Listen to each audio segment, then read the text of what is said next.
There are places in the world that appear calm at first glance, but the silence they hold feels heavier than it should.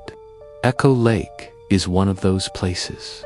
Nestled deep within towering pines, the water stretches wide and still, like a mirror for the shifting sky above. Visitors often remark on how beautiful it is, mist curling over the surface at dawn, the air cold enough to sting the skin, the forest pressing close around the shoreline.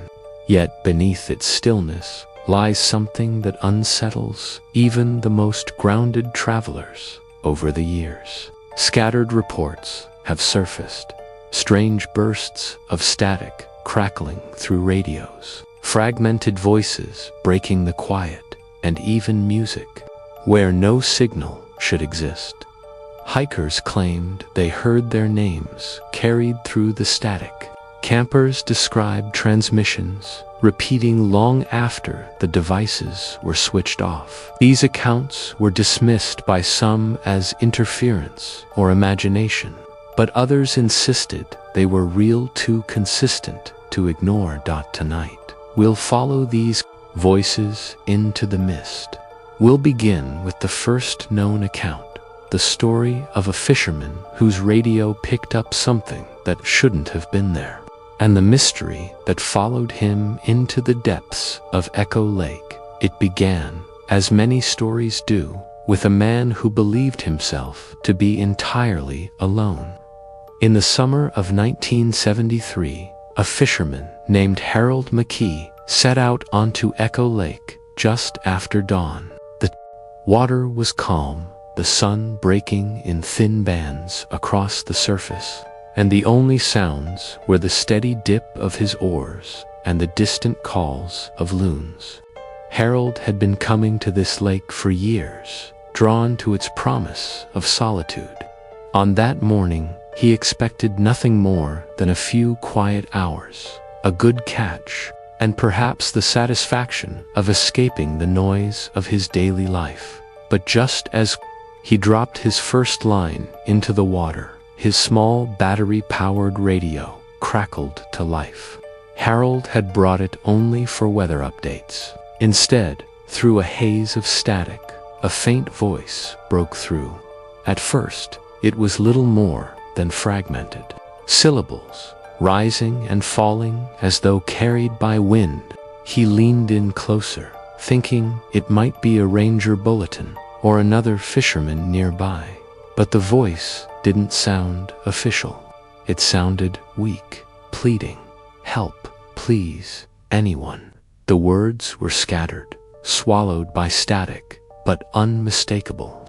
Harold froze, the line in his hand forgotten, his eyes locked on the radio. The voice returned, clearer this time, repeating the word help again and again, as if caught in a broken loop. Then came a sharp burst of static, so loud it made him flinch, followed by silence. He tried adjusting the dial, turning the knob carefully, searching for the signal again. Nothing, just the hollow hiss of dead air. But the silence around him now felt different. The birds had stopped calling.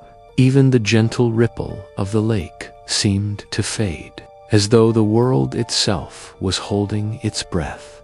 For the rest of the morning, Harold couldn't shake the unease. He rowed across the lake, convinced he would see someone stranded along the shore, or perhaps a capsized boat. But there was nothing. The water stretched endlessly, smooth and empty. When he finally returned to the dock, he told a friend about what he'd heard. The friend laughed it off, suggesting Harold had picked up some distant radio transmission bouncing off the atmosphere.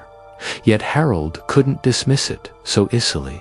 The tone of the voice, the desperation was too real, too human. Weeks later, Harold's boat was found adrift near the far side of the lake. His gear was still inside. His catch sat in a bucket, untouched, and the radio, oddly, was still switched on. Harold himself was gone. No sign of a struggle, no tracks along the bank, just absence. The locals whispered about it, quietly, careful, not to attract attention from reporters. Some said Harold had simply drowned, though no body was ever recovered. Others claimed he had been lured by the very voice he had heard, drawn toward the depths by something that wanted him closer. What made the story linger wasn't only Harold's disappearance, it was the fact that in the years after, others began to report the same thing. Campers, hikers, even passing truckers who stopped near the lake late at night. Static, a faint voice, sometimes calling for help, sometimes saying nothing at all, but repeating coordinates, numbers, or even a single word again and again. And though Harold was the first recorded case, he would not be the last. His disappearance marked the beginning of a pattern, one that would repeat for decades, each time growing stranger and harder to explain. But before those patterns were clear, there was only his story. One fisherman, a voice no one else heard, and a lake that kept its silence. And from that silence, the signals only grew stronger. After Harold's disappearance, Echo Lake earned a quiet reputation. Locals avoided talking about it openly, but those who spent time near the water began to notice a strange consistency in what they heard. The voices weren't random. They weren't fleeting hallucinations. They followed a pattern. In the late 1980s, a pair of hikers camping on the northern ridge reported that their shortwave radio picked up a message while they were making dinner. At first, it was the usual low hum, then like something tuning in from nowhere. A distorted voice repeated a sequence of numbers, 4, 8, 6, 2. The hikers, unnerved but curious, wrote them down. Later, they compared the numbers with a map of the area. The sequence matched coordinates directly in the center of Echo Lake. Other accounts followed, eerily similar. A truck driver passing through at night claimed his CB radio filled with what sounded like faint music, an old wavering tune, like something from a broken gramophone. When he pulled over to check his equipment, the music stopped. But when he started his engine again, the voice whispered, clear as day, don't go near the water. He left without looking back. Again and again, witnesses described the same sensations, static, followed by fragments of voices, usually male, sometimes female, always urgent, always distorted, like something trying to claw its way through layers of interference.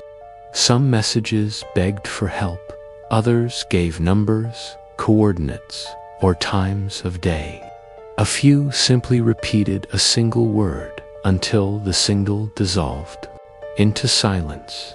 What disturbed researchers wasn't only the consistency, but the impossibility.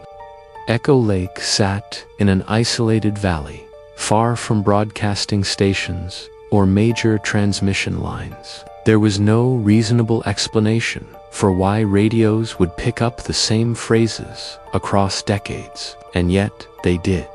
One amateur radio enthusiast who lived near the area began cataloging reports. After dozens of entries, he noticed a chilling detail. The same coordinates always pointing to the deepest part of the lake. It's like something wants to be found, he wrote. But only there. Theories spread quietly among those who paid attention. Was it interference bouncing off military satellites? A hoax repeated for decades? Or could the lake itself hold something capable of transmitting a signal? Skeptics dismissed the stories as exaggerations, claiming that once Harold's disappearance became local folklore, Others projected their fears onto ordinary radio static. But the similarities were too sharp, too precise, and too widespread to simply be coincidence. The most unnerving detail came from a young researcher who claimed he'd triangulated one of the transmissions. When plotted, the coordinates aligned exactly with a submerged ridge in the Lake Bedin area no diver had ever fully explored. He believed the voices weren't random at all, but deliberate transmissions pointing to something hidden beneath the surface. And when he shared his findings, another man decided to investigate. He brought with him a wetsuit, a tank of air, and a recorder. He believed he could finally reveal what had been calling through the static. All those years, he was wrong. The diver never returned. The man who took on the challenge was named Daniel Harker, a skilled diver with years of experience exploring underwater caves and wrecks.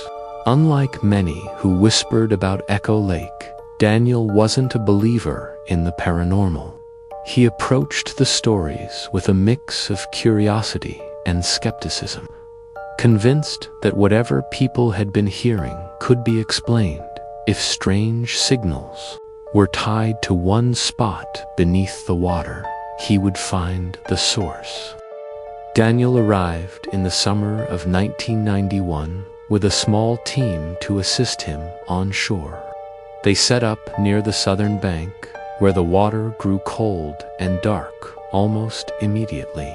His equipment was meticulous double oxygen tanks, waterproof recorder, sonar, and a headlamp strong enough to cut through murky depths. Before he went under, one of his team members asked what he expected to find.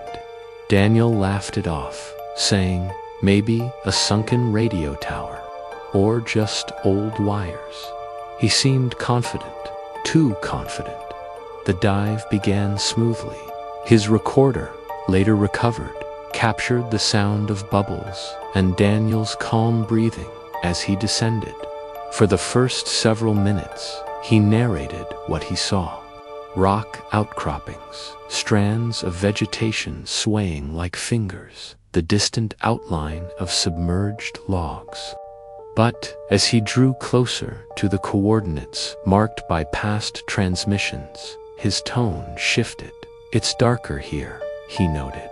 Feels heavier, like the water's pressing down more than it should. His breathing quickened slightly. He described faint vibrations running through the water, not from machinery, but something subtler, like a hum just beyond the edge of hearing. Then, faintly, his recorder picked up something else. Through the hiss of water and oxygen, a voice, at first. It was distorted, almost blending with the sound of the regulator. Then it grew clearer. Daniel. He stopped speaking. His breathing became erratic. The voice repeated his name, calm but insistent, as though it was waiting for him to respond. The last words he spoke were barely above a whisper. How do you know my name? The recorder screeched with static. Then silence.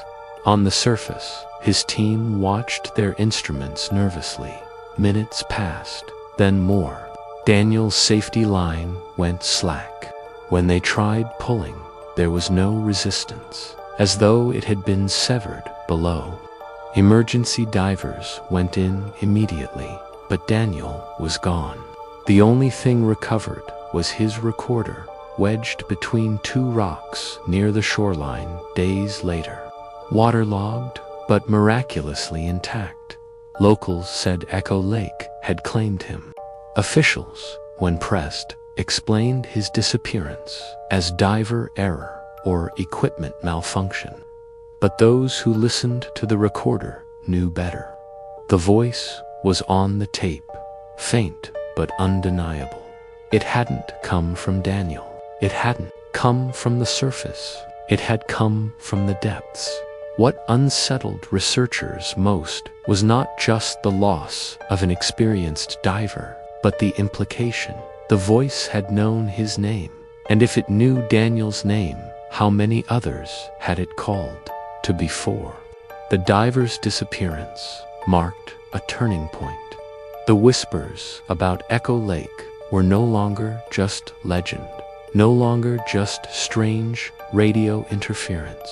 They were something tangible, with recordings, with a missing man, with a silence that could not be explained away.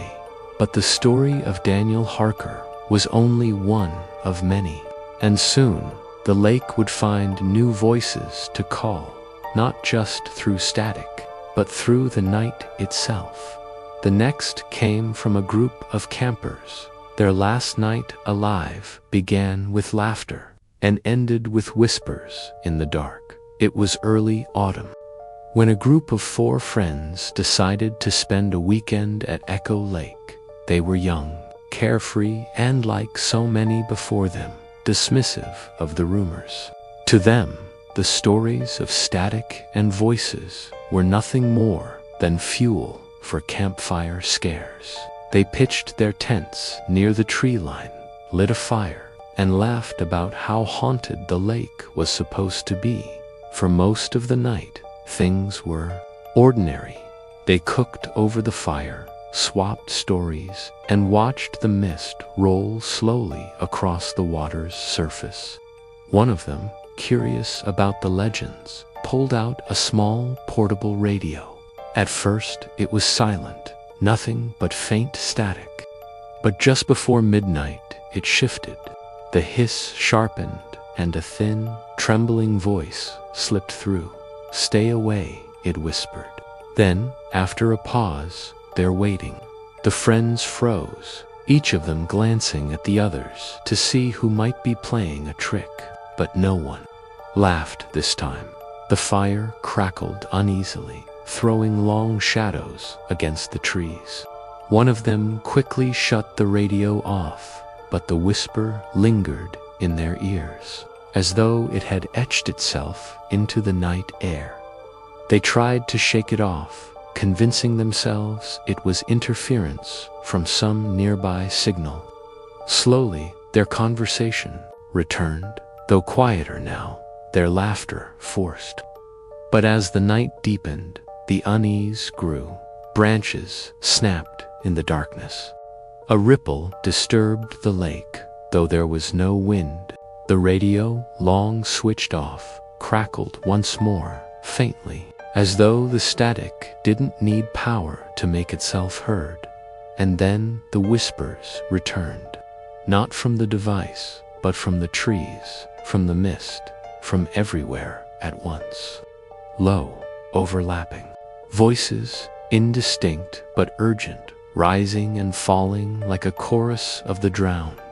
The campers panicked. Some shouted into the dark. Others tried to gather their things. But when one of them looked back toward the water, she swore she saw a pale figure standing knee-deep at the shoreline, watching silently. By morning, passing hikers found the campsite abandoned.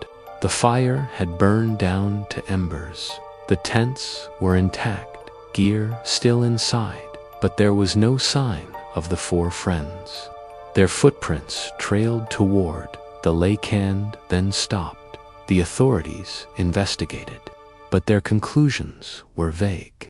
Official reports suggested the campers had gone hiking and lost their way, but those who saw the site knew better. Radios don't whisper warnings, silence doesn't carry voices, and Echo Lake does not return what it takes. The disappearance of the 4 friends was not an isolated case. It was simply another addition to a growing list of vanishings, each marked by the same eerie detail. Voices no one could explain. And while locals whispered their own theories, officials insisted on something else entirely. They denied the lake held any secrets at all. But denial, as you'll soon hear, was its own kind of admission in the wake of the campers' disappearance. Echo Lake began to attract more attention than the authorities were comfortable with.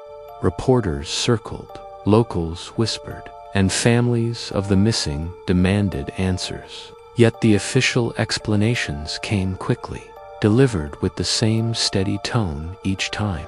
Interference, miscommunication, unfortunate accidents, nothing more. Sheriffs, deputies told the public that the radio static was nothing unusual, that atmospheric conditions could bend signals in strange ways, sometimes making distant broadcasts bleed through. A few even suggested the stories of voices were the result of tired minds, hikers spooking themselves in the silence of the forest. People hear what they expect to hear, one official said. Echoes can play tricks on you, but that neat dismissal only deepened suspicion. How, then, could so many accounts spanning decades, from fishermen to truckers to campers, describe the same words, the same numbers, the same impossible clarity? Static might be explained. Patterns could not.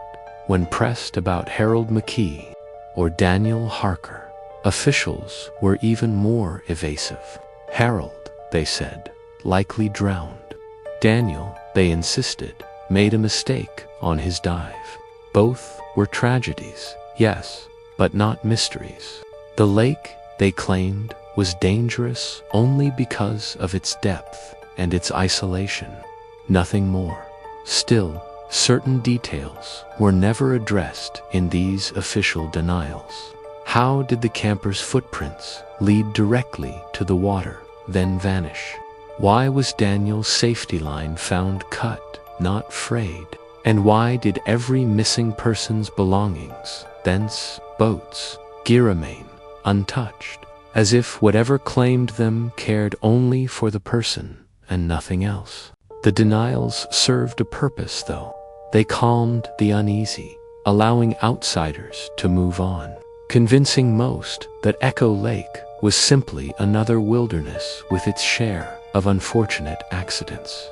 But for those who lived nearby, who had heard the static for themselves, the explanations rang hollow, because alongside the silence of the lake, journals and notes were being kept, private records from people who refused to dismiss what they'd seen, heard, and felt. These journals would tell a different story. One not of interference, but of something intelligent, patient, and unrelenting. And one of those journals, recovered years later, revealed what the authorities never could.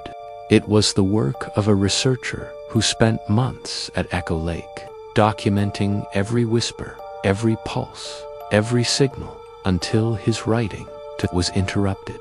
The journal was discovered years later, tucked away in a weathered cabin near the western ridge of Echo Lake. Its owner was a man named Dr. Robert Greaves, a researcher with a background in acoustics and electromagnetic anomalies.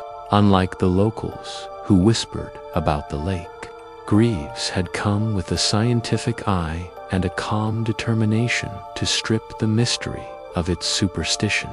But as his writings revealed, even science has limits when confronted with the unknown. The first entries were steady, almost clinical. Greaves described the landscape, the unusual stillness of the lake, and the magnetic readings that wavered unpredictably whenever he set up instruments along the shore. There's interference here, he noted on his first day, strong, consistent, and difficult to trace. I believe it's natural, possibly geological, nothing supernatural. Weeks passed, and the entries grew darker. His instruments detected pulses at regular intervals, always around midnight. The pulses weren't random. They formed repeating patterns. Sometimes they resembled coordinates. Other times, they mirrored the rhythm of human speech, like syllables stripped of their words. He wrote, "The lake speaks in intervals, not chaotic, but deliberate." At night, he began to hear what his instruments recorded. The static was no longer confined to machines. It pressed into the air itself, like a faint chorus drifting over the water. One entry described a moment where the whispers seemed to overlap. Dozens of voices speaking at once. Impossible to distinguish individual words, he scrawled. But the emotion is clear, pleading, insistent, urgent. It feels aware of me. His notes became unsettled. He stopped writing in neat lines, words trailing off mid-thought. On one page, the ink was smudged, as though his hand had trembled. It knows my name. I heard it. No one else here, no devices powered on, and yet, it said my name from across the water. By the second month, his rational tone had crumbled. The signals aren't interference. They respond, he wrote. When I move equipment, they shift. When I speak aloud, the static changes pitch. It's interaction, not accident. Something beneath this lake is listening, and it doesn't want to be ignored. The final entries were almost unreadable. Sentences dissolved into frantic fragments. Not alone tonight. Hands in the water. The voices closer now. One page contained nothing but the word help, written over and over until the pen cut grooves into the paper. And then, abruptly, the writing stopped. The last entry ended mid-sentence. It's inside thee, followed by a jagged line. The ink pooling at the edge of the page. No trace of Greaves himself was ever found. The cabin remained, his instruments scattered and broken, some still, recording faint bursts of static. Locals claimed that if you sit quietly enough by the lake, you can still hear his voice, blending with the others, calling faintly from the water. What the journal revealed was chilling, not only for what it contained, but for what it implied. If Greaves was correct, the signals weren't random. They weren't atmospheric quirks or echoes of the past. They were deliberate, intelligent, and they knew who was listening. The question that followed was unavoidable. What exactly was sending them? Some turned to folklore for answers, whispering of the drowned village buried beneath Echo Lake, its cemetery consumed when the dam was built. Others believed the truth was stranger still, that the voices weren't human at all. But one thing was clear. Whatever Greaves encountered, it wanted to be heard, and if his journal was any warning, listening too closely was the first step toward never returning. Long before Echo Lake became a destination for hikers and fishermen, the valley it filled was home to a small village. Old maps list its name as Canton, a settlement of fewer than 100 people in the 1940s. When the government authorized a dam project to supply water to nearby towns, Canton was sacrificed. Residents were forced to leave, and the entire valley was flooded. Homes, a schoolhouse, and even the village cemetery disappeared beneath the rising waters. For decades, that history remained little more than a footnote in local records till whispers of the lake's voices began to spread. Many wondered, were the strange transmissions not random signals at all, but echoes of the people who once lived and died there?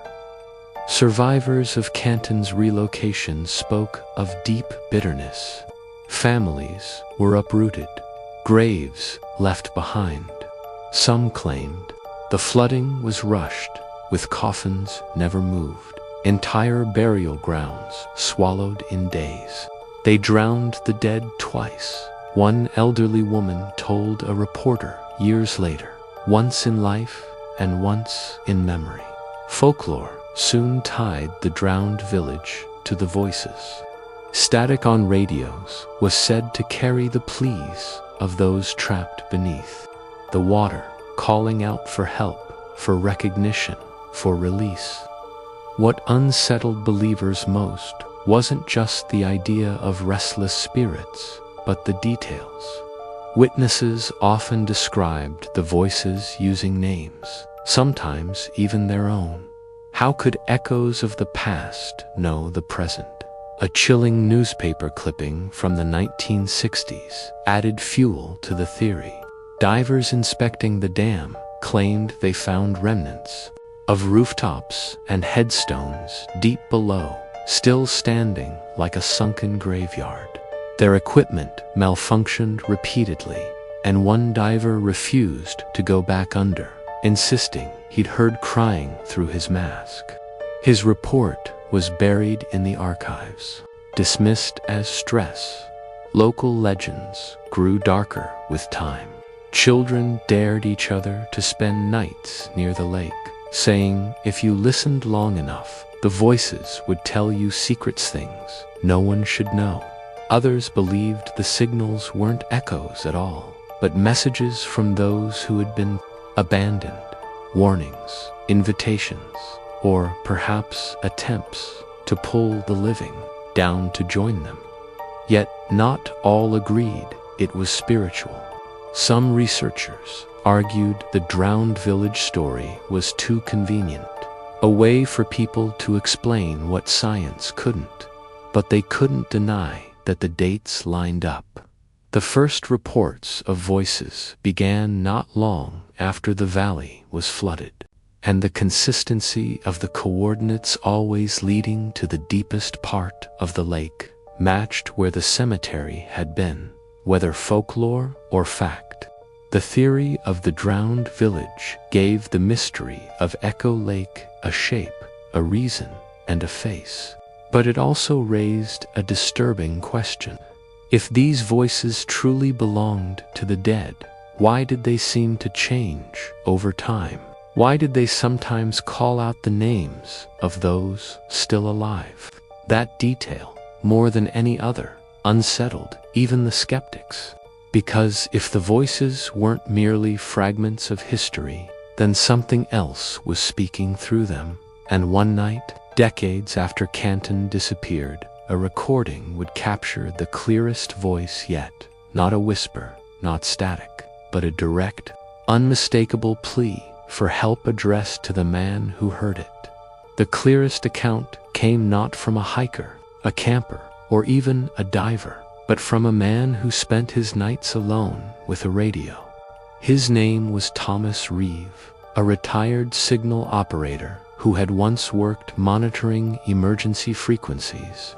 After hearing about Echo Lake's strange transmissions, he decided to set up equipment in a small cabin just outside the valley. He wasn't a thrill seeker, nor a believer in ghost stories. He was methodical, patient, and above all skeptical. For weeks, his recordings captured nothing more than the usual static.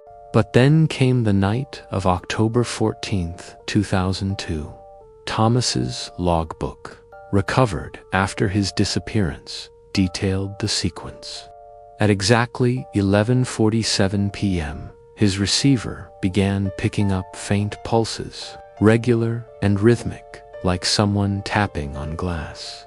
He noted the frequency far outside normal broadcast ranges, then adjusted the dial. The pulses shifted into something else, a whisper. At first, the words were stretched and broken, syllables bending under the weight of static. But slowly, unbearably slowly, the sound sharpened. And then, with a clarity that defied explanation, the voice spoke his name, Thomas. He froze, staring at the receiver as though the machine itself had betrayed him. In his log, the entry wavered. Clear voice, impossible, said, "My name, male, urgent." The recording, later transcribed, captured the next words, "Help me, please." The way the voice spoke unsettled him most. It wasn't a scream. It wasn't distant. It was calm, direct, as though someone were sitting across from him, pleading, softly but firmly, as if knowing he would listen, for the next 5 minutes. Thomas wrote frantically in his log, noting that the signal seemed to respond to him. When he asked aloud, "Who are you?" the static shifted. When he asked, "Where are you?" the voice gave numbers coordinates that pointed once again to the center of Echo Lake. Then the transmission grew louder. The voice repeated his name again and again, each time clearer, closer, more insistent. "Thomas, Thomas, help me."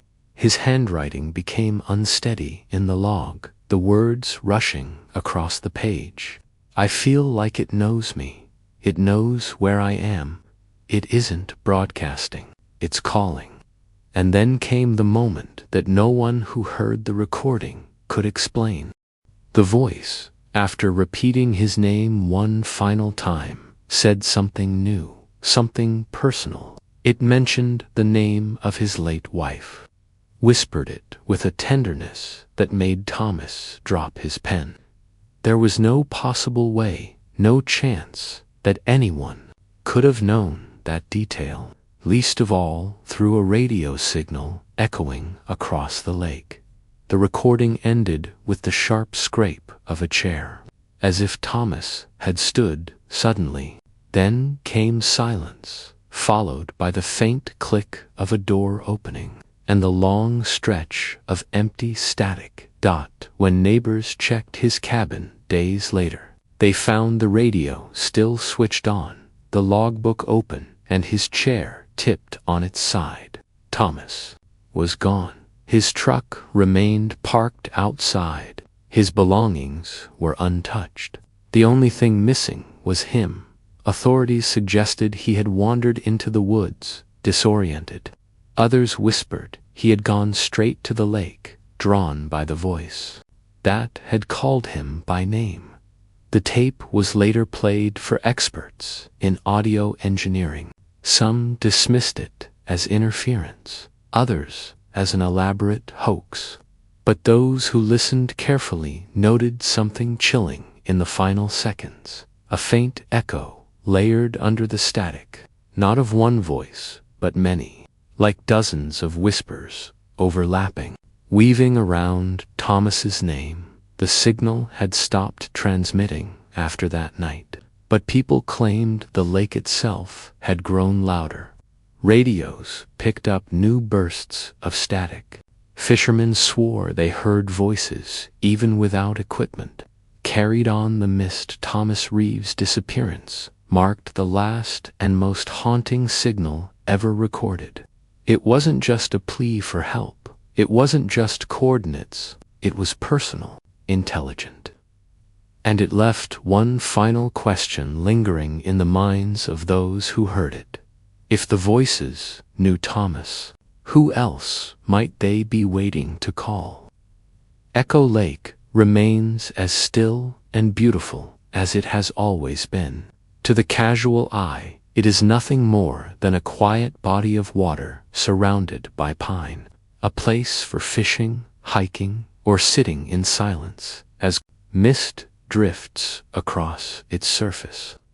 But for those who know the stories that silence is deceptive, it is not peace that lingers here, it is something else, something that waits. From Harold McKee, the fisherman who first heard a plea for help, to Daniel Harker, the diver who never resurfaced, to the group of campers whose laughter gave way to whispers, the pattern has never broken. The lake gives its warnings through static and signal, through voices that should not exist, and then, almost inevitably, it takes. The official line is simple: accidents, drownings, disappearances, nothing mysterious, nothing paranormal. Yet, the evidence tells a different story. Recordings exist. Journals exist. First-hand accounts, written and spoken, all pointing to the same conclusions. Something is alive in the silence. Not alive in the way we understand, perhaps, but aware, persistent. And the most chilling detail is this: the voices are not random. They are not echoes caught in the wind or fragments of old transmissions bouncing back through time. They are deliberate. They respond. They call names. They adapt, no matter which theory you choose to believe. Spirits of the drowned village, some unknown force beneath the water, or a phenomenon that defies science altogether. One fact cannot be denied: Echo Lake remembers. It remembers those who approach, and it never lets them go quietly. Even now, people say the lake whispers at night. A fisherman swore he heard his wife's voice through the static, though she was still alive, sleeping in their cabin. A camper once claimed he was warned to leave now, in the middle of the night, only to abandon his tent and discover bear tracks circling it at dawn. Helpful, protective, manipulative. The intent is unclear, but the presence is not, and that presence has never stopped. To this day, radios still crackle without cause. Hikers still report voices where no one stands. The signal has never truly gone silent. It has only become patient, waiting for someone willing to listen closely enough. Perhaps that is why the legend endures, because Echo Lake is not finished. The water still hides its secrets, the static still hums, and the voices still call. Some say if you listen long enough, it will say your name to Dot. And if that ever happens, if, through a hiss of static, a voice you know whispers, "For you, remember this, the lake never gives back what it takes." So if the silence of Echo Lake ever breaks for you, don't answer.